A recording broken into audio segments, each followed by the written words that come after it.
Hello, hello, hello, everyone. So good to see you all on.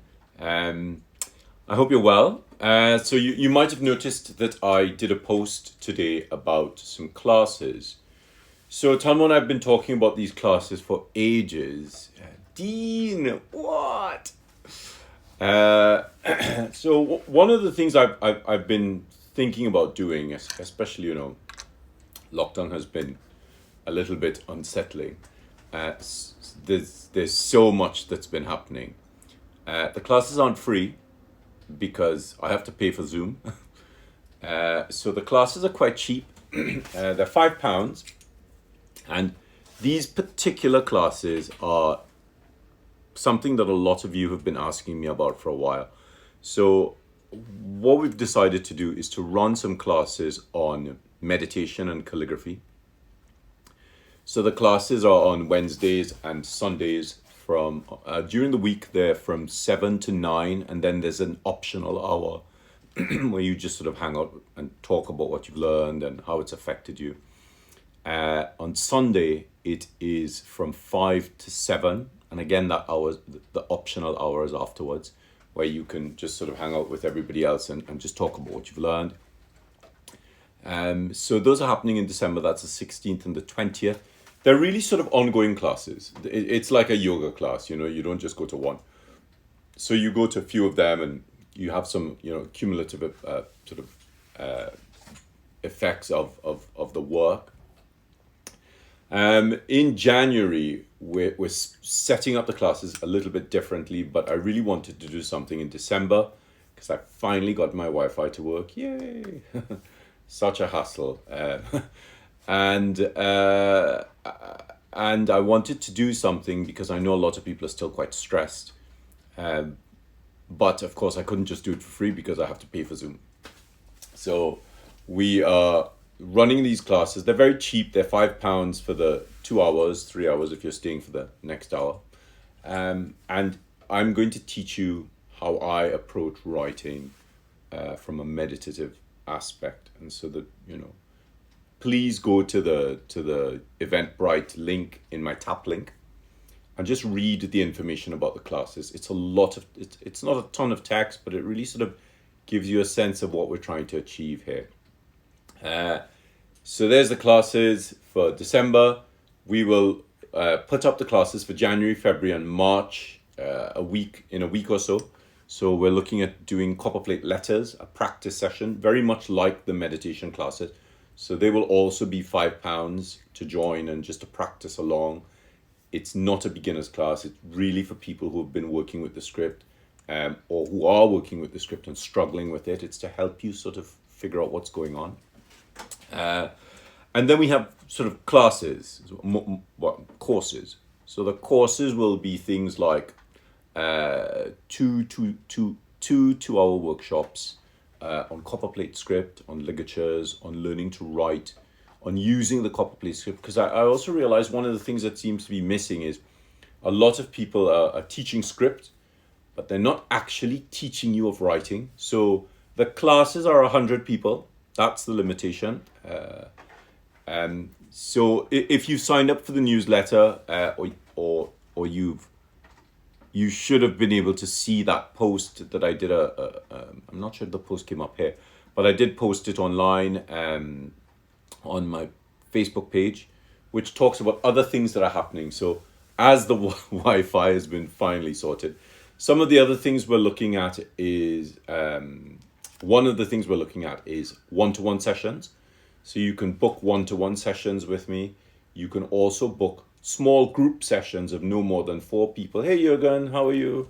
So Jürgen's just come on. If you don't know Jürgen, you must follow him. He is amazing, absolutely phenomenal calligrapher. So we have lots of new things happening. So please sign up to the newsletter because it'll help you to keep in touch.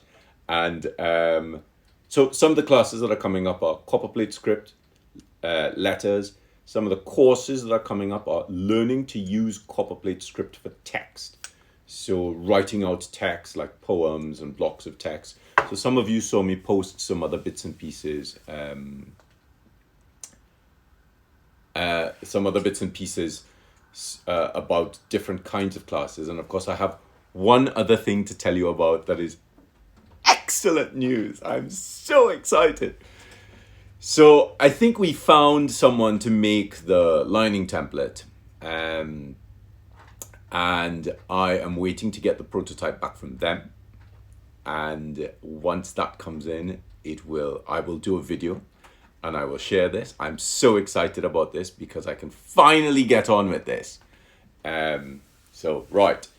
Today, I just wanted to remind you, if you haven't heard about the classes, the calligraphy and meditation classes, by all means join them up. We have a limit of 100 people. I don't really want to have more than that in the classes. And it's really like a meditative practice. So we'll have some guided meditation to start with. Some of you followed me through the beginning of lockdown. You know about my guided meditations. We do some breathing exercises. And then I teach you about, we're only working with pencils in December, how to approach the tools and how to sort of work with them in a much more sort of concerted and connected way. Okay, so yes, I too am very, very excited about the template. Very, very excited. Okay, so today what I want to do is I just want to do a little bit of writing. So I'm going to swap the phone around into the jig. And I had some messages from people about some of the work that I did. Let's get this back a little bit more. Because I posted a piece of work and I saw lots of messages from people, private messages from people sending me messages saying, how do you write like that? So I thought it would be nice to just do a little bit of writing. I don't really have any text to hand. Let me just grab a book off the shelf. Okay, so your typical book, the Gods of Ancient Egypt. Just grab that off the shelf.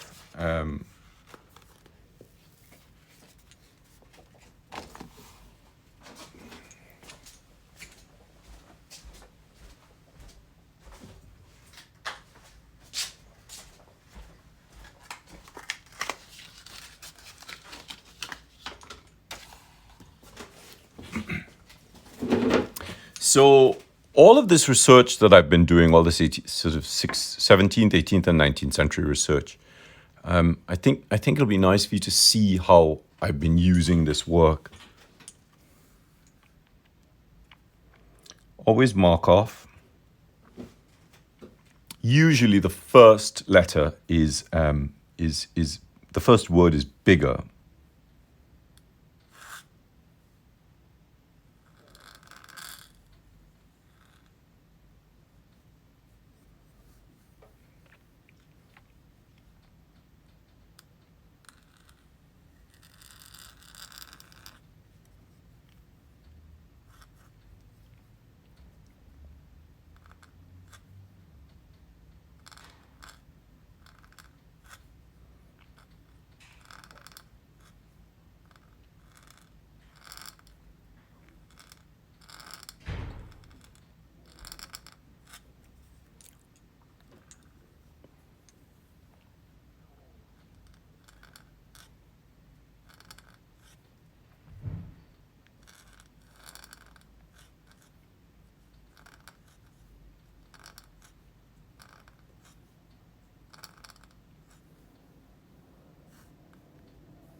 mistake there.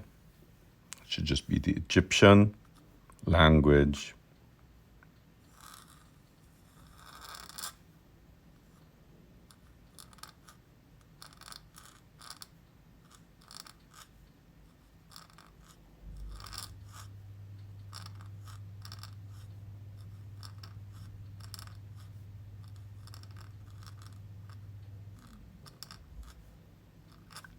In the 18th century, in the 17th century, there was a lot of differencing when you were writing text. This is quite interesting because I've used the air of the G into the Y, and I've used a very typical 17th century Y, which made this Y into the P really quite interesting. I'm going to use a historical W.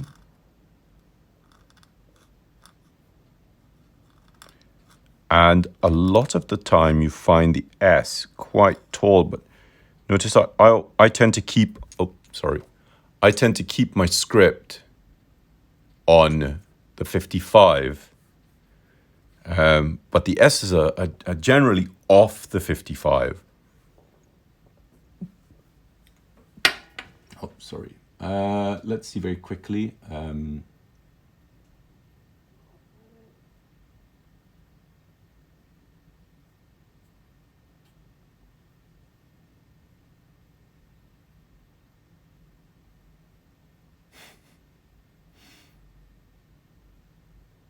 I too am very excited about the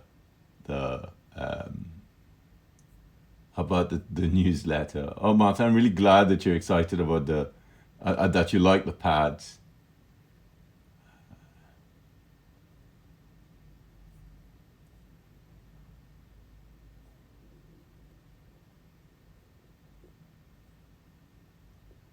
So the slant here is 55 degrees.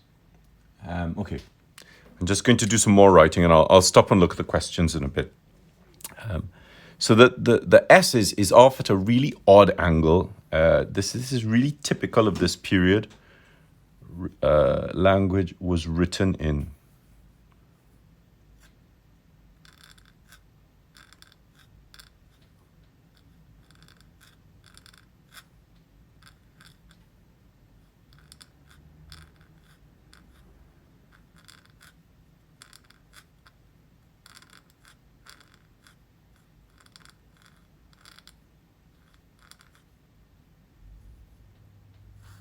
That's a feature that I really love.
All right. Okay. So lots of stuff to see, lots of things to sort of understand about the writing system and how it worked. Fairly wide interlinear space. These flourishes are not from the period. I was just filling space. But obviously you have some great ligatures, really, really wonderful ligatures. This beautiful PH ligature, you have a GL ligature. We have this odd sort of joining with the G and E. So I'm using the tongue to connect the E. And as you can see, the E is lower. And it doesn't really look that, it doesn't look bad because the top of the tongue is actually quite heavy. Next,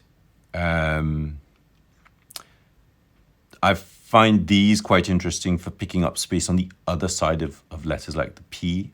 Obviously, hyphenating the word, using an ampersand and connecting the ampersand to the next word. This feature was used a lot in this period. I was really stunned at how many of these connections we had between words, joining words to words. Lovely CT ligature, very, very typical. Actually, I should have started at the top. So we had this really beautiful lead-in stroke up to just under the cap height, nice line of universal beauty, a drawn ball serif. Of course, I turned the tool to get that shape at the top. Really interesting R. And of course, I'm using my pointed pen small caps, which there is a pencil course on Shopify, on my Shopify, that starts you off with this. So that's one of the things we're also going to be teaching next year. This beautiful lead-in for the T, a long H with what people would call an uppercase E, which isn't really an uppercase E. Then you have this really lovely swash L with very typical, that sort of foot there. Two different Gs, the GE ligature, this historical W, the leaning S. And again, so we've been through this. We have that, we have that, we have that beautiful CT ligature. Again, that R and E again with that W. Didn't cross the T.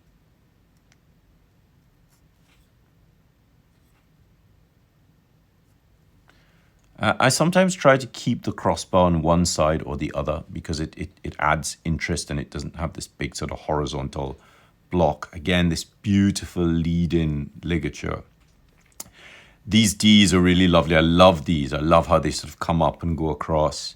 Tons of Fs. This is one that I saw recently, which I really liked. I love this sort of floated because you actually stop at the bottom and then you sort of stop here and you basically do this, and 1 and 2 and 3 and 4 and 5 and 6 and 7 and 8 and 9. The numbers are very different as well. I'm sure you saw how I wrote that. That's a very different approach to it as well. Remember to keep those reverse commas above the X height. I love this little dollop feature in the script in this period. And again, I'm using my small caps, my PAScribe Small Caps, which are based on 18th and 19th century capitals used with English Roundhand. Obviously, a little too playful with that D. And then again, that really typical sort of E and R. So some really, really fascinating kinds of shapes to sort of look at.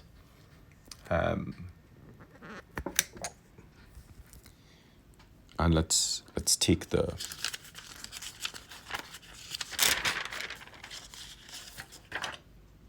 so that's it without the guidelines.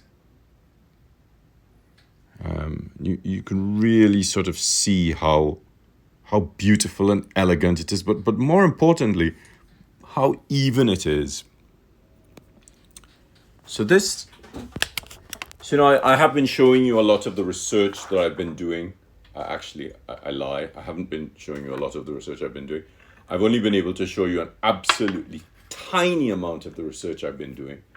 There's so much more research, and that's where I sort of feel that we need to sort of set up a class, an ongoing class to teach, this script in its, in a much more, sort of greater ways. I saw somebody asked a question about ink. Love the W. Is Heathrow that close to the studio? Heathrow is nowhere near the studio. The sound is really lovely, and it's such a beautiful sound.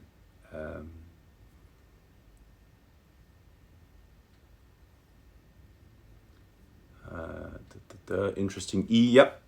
And on the Egyptian, there are lots of these variations to this E. They're really quite a lot taller than you would normally. So no, this is not an Italian hand. This is definitely an English Roundhand. This is based on English Roundhand, not Italian, or rather Italien. You square off this type of script. I tend to square off this type of script, Jamie. Or is it Jaime? I much prefer to square off my script because I like the fact that it has these short horizontals, and then you have this beautiful, elegant script.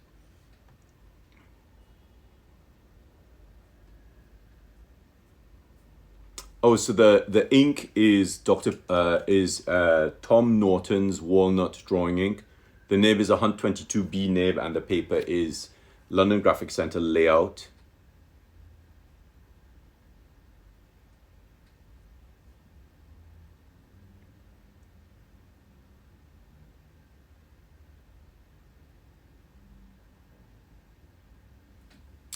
Can we get paper with the slanted lines?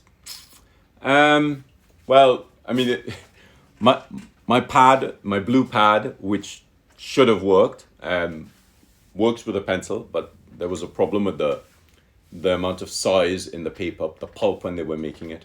So ink bleeds on the paper. It doesn't sort of go, it's not like a sponge, but it's obviously not as sharp as it needs to be. And so I'm still working on that. I was just waiting for some paper to come in from Rodia, and that paper's arrived. So I'm going to get started on the testing for that paper. So once those tests are done, we can choose the paper and then, get that out. With regards to paper with slanted lines, it's a little bit difficult because not all papers will work with all nibs and all inks. So even though you get paper with slanted lines, you will have to find the right nib and ink combination. It's not just about the paper.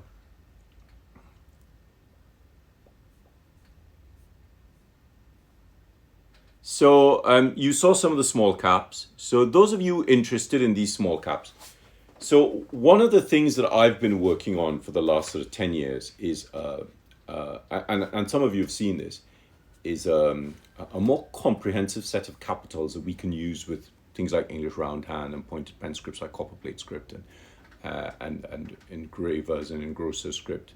And these capitals are based on some 18th century caps that I've been doing research on. I've been working with these caps for a while, and there's a particular type of capital used in the 18th century that I've never been able to figure out until maybe 2 months ago. So I'm sort of working on that and trying to consolidate the letters. They're a lot bigger than these little ones. I call these my little slanted small caps because I developed these to be used in place of postcodes, or if you need to do some capitals in the middle of a block of text, that they sit in concert with the script.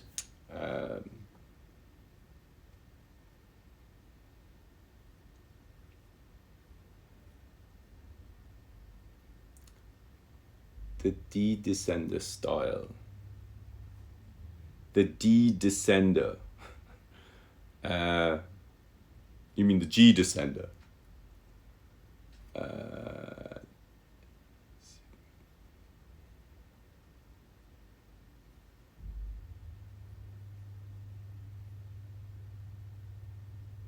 So again, the nib is a 122B nib. how does the letter structure of the same script change over the years? So the script changes quite a lot over the years. There is a dramatic shift in the way that the script behaves. I would say nearly every 25 years, and it's really quite fascinating how the letters start to change, because the tools and the materials start to change as well. You know, I think one of the things that calligraphers forget is that it's not just about the writing. The writing is a product of an interaction of the person, what they've learned, obviously, the ink, the nib, and the paper. And I see people saying, oh, which ink are you using? It's pointless me telling you which ink I'm using unless you can get that paper and that nib as well, because then you will run into problems. So, you know, never ever ask for just one of those things. Always ask for, you know, what's the combination you're working with, because that's the combination that you're seeing working. And this is one of the other reasons I always tell people, you know, when they say, oh, can you recommend something? And I'm like, well, I can, but you mightn't be able to get it in your country. It's best to talk to calligraphers in your country because they know what products you have access to. Otherwise, you're just going to frustrate yourself trying to get products that, you know, I would tell you what I'm using, but can you get them? So it's really important that you sort of make sure that you know what products you're working with. What nib would you recommend as a step up from the Nico G? So from the Nico G, I would suggest going to something like, if you can get them, a Gillot 1068A.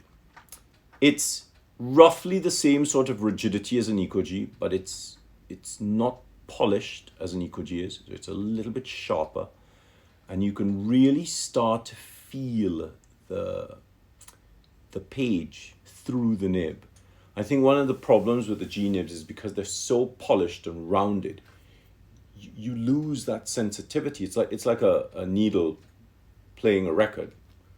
You know, if the needle's blunt, it doesn't pick up the sound as well, and you want to learn about that sharpness. I mean, if you're really up for it, I would go from a Nico G straight to a Hunt 22B, because the B nib it's not soft. It's a lot softer than the Nico G nib, but it's not as soft as, let's say, a Hunt 101 or a Gillot 303.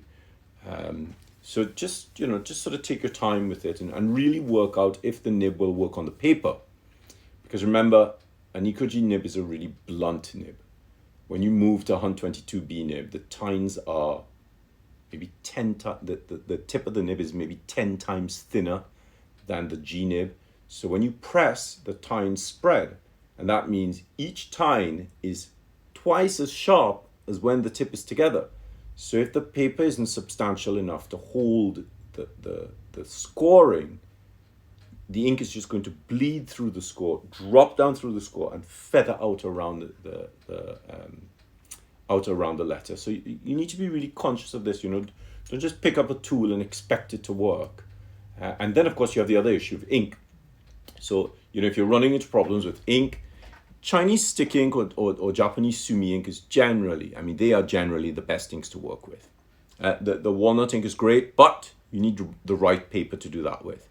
If you're going to use sumi or stick ink, you have to dilute it. Absolutely must dilute it. You cannot use it out of the bottle.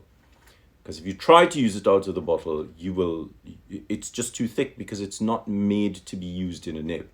So you have to add at least 1 part ink to 1 part water.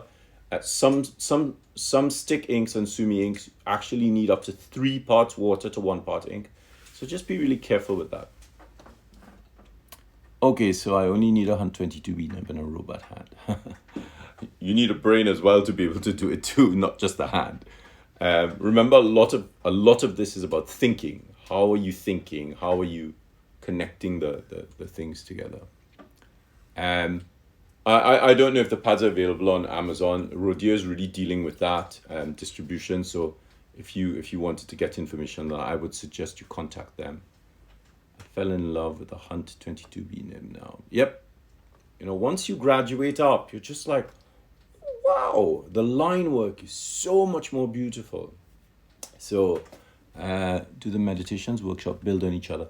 They do build on each other. The first two that are coming in on the 16th and the 20th, they are pencil workshops. So it's really to sort of, the aim of the workshop is to get people to sit down, spend a little bit of time practicing and having some peace. But it's like going to a guided meditation.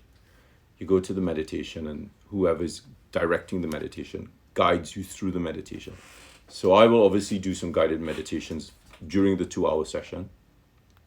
And I will also teach you how to use the pencil, how to feel about the pencil, and how it's sort of how to connect with what you're doing deeper. I'll also teach you some breathing techniques to help you with the process. So I said earlier on, it's like a yoga class. You go to a yoga class, you don't go to one yoga class. You go back to subsequent yoga classes. And this is one of the reasons I wanted to keep the price down at £5 for 2 hours, because I wanted people to be able to come back and just sit and practice and have direction in their practice. Obviously, what I'm going to do is I am going to eventually get to the point. These are online classes. Next year, as Mummy says, next year, please God, we will save them so that you can access them afterwards. But for the 16th and 20th, we're not going to save them. It's really about sort of, my aim here is to build a community of people who are working with calligraphy and meditation. So it's like, going to your yoga class. I know lots of people are stressed and they're not finding the time to do calligraphy and to de-stress. So I thought it would be good to build a class that has both meditation and calligraphic practice embedded in it. Now, okay, well, I will send that email via the newsletter list tomorrow. So there's the class, and then what I'm planning to do next year is to still run this sort of yoga class, this calligraphy meditation class as an inexpensive, accessible course. So people have access to it. They can sort of work with it very easily. They can join it.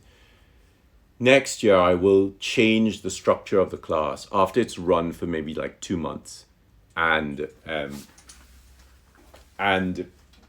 do it as a developmental class. So you basically do 4 classes, 4 2-hour classes, and you sort of learn how to use different tools in that sort of meditative way, so that when it comes to the writing of your letter, to the writing of your work, you really start to see a different approach. So to sign up for the newsletter, there's a link in the tap link. If you just click on that top link, so you go to my bio, click tap link, and go to the top link, it'll take you to the newsletter. Just fill in there, and I will send that out. I'll send that out tomorrow. I will also send out some information in that email from the people who have signed up about a little video with the lining template. Very excited. Am I going to work with a parallel pen? I like parallel pens. They're very good for practice. I do prefer that people eventually move on from them and work with dip nibs, because the dipping really does help. It really is part of the mechanism of the writing. With some of the classes I have coming up. So next year we're going to teach textualis. So I will do my geometric textualis. I'll do a class in that for the minuscules and then the majuscules. And then from that, I might run it a couple times to build up a stock of people, so that then we move on to an historical textualis, and then onto fraktur, and then batard, and then some rotunda, and look at some Gothic scripts. So there are a lot of classes being planned for next year. I'm just a little bit overwhelmed by how many classes we're sort of planning.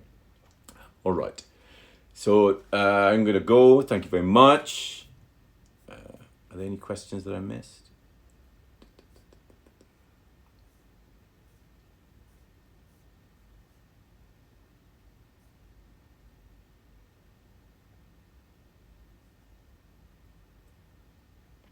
Do you recommend the use of a pencil? It has to be a normal pencil. In fact, it's best if it's like a 2B, an HB or a 2B pencil.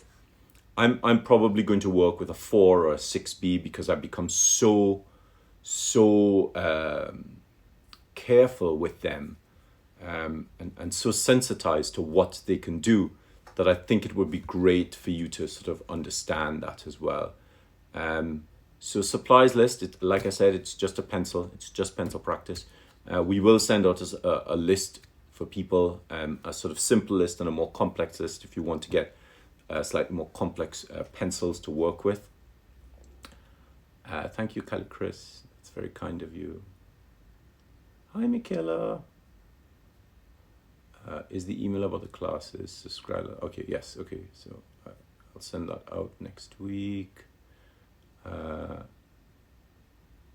was the next question because the classes will be at 3 p.m. Well, as I said, I'm not planning to save these first 2 classes. They are just online classes. I will start saving the classes next year.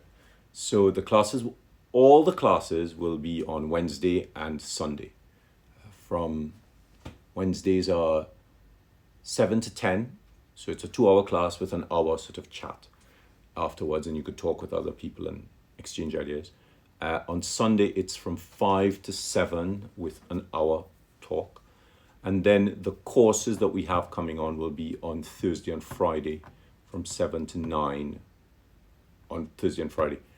Saturday, I think it is like 2:30 to, it's 2 to 4 on Saturday and Sunday when the classes run.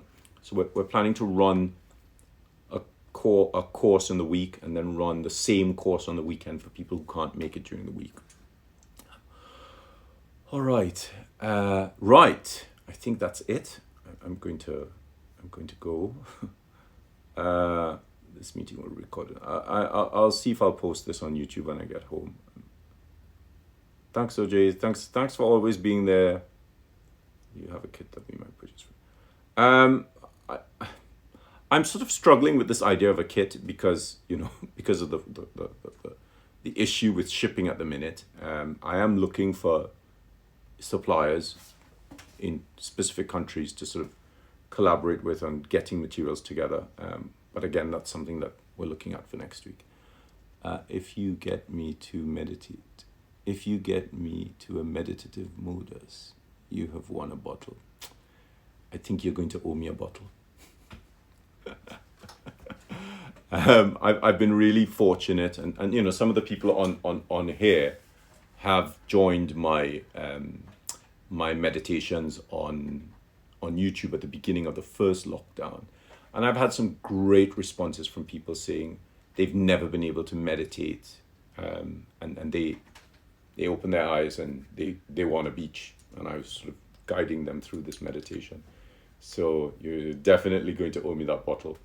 All right, I'll see you guys tomorrow. Don't forget, tomorrow I am going to go through a little bit of my life. So tomorrow I am, all the information about the classes are on the Eventbrite link. So just go to the tap link and go to the classes there and you'll see all that information. I'm really glad you liked the heart chakra meditations. That's part of what we're going to work on in these classes, in the meditation classes. What was I going to say? I was going to say something. All the information is in Zoom. I can't remember what I was going to say. Okay. Oh, so tomorrow, don't forget, tomorrow at 5, I'm going to go through my work in the weddings industry and some of the work that I've done. You'll see some of the stationery that I produced. I sort of started producing stationery very, very early on, 21 years ago, when nobody was thinking of handwriting text and getting it scanned and then turned into stationery. So I have some really beautiful things that I will show you tomorrow. So I will see you guys tomorrow. Have a lovely evening and stay safe. Bye-bye.